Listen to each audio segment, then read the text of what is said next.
বকেয়া বিল পরিশোধের দাবিতে শুক্রবার থেকেই অনির্দিষ্টকালের জন্য স্ট্রাইকে যাচ্ছেন টিএসইসিএল এর রেজিস্ট্রার কন্ট্রাক্টররা, যার ফলে ত্রিপুরার বিদ্যুৎ পরিষেবা ব্যাহত হবার সম্ভাবনা।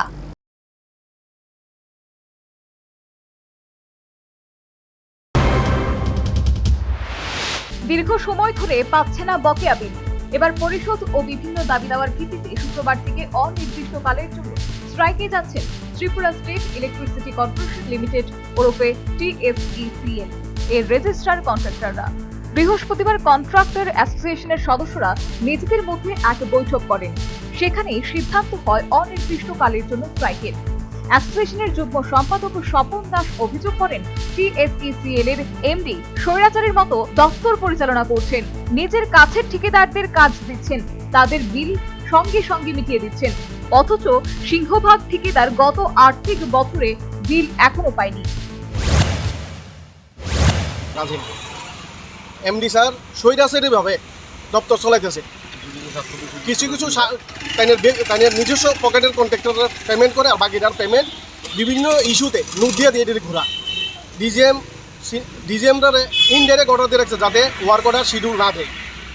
আমরা নিরহ, আমরা ফ্যামিলি চলাইতে পারতেছি না, আমরা লেবাররা চলাইতে পারতেছি না, আমরা বিভিন্ন জায়গাতে সমস্যার সম্মুখীন হইতেছি। এই বেসিসে আমরা মাননীয় মুখ্যমন্ত্রীরও আমরা চিঠি দিছি, চিফ সেক্রেটারি চিঠি দিছি, আপনাদের কপি আছে, রিসিভ কপি, পাওয়ার মিনিস্টারে দিচ্ছি, পাওয়ার মিনিস্টারে 2-3বার চিঠি দিছি, তাই নিয়ে অবগত আছে এই ব্যাপারে, কিন্তু এমডি স্যার আমরা কোনো পেমেন্ট রিলিজ করতেছে না। আমরা কালকার থেকে আগরতলা সার্কেল 1-এ স্ট্রাইকে যেতেছি। এটা 2-3 দিনের পরে পুরো সমগ্র ত্রিপুরা রাজ্যে প্রত্যেকটি সার্কেলে এই স্ট্রাইক চালু হইব।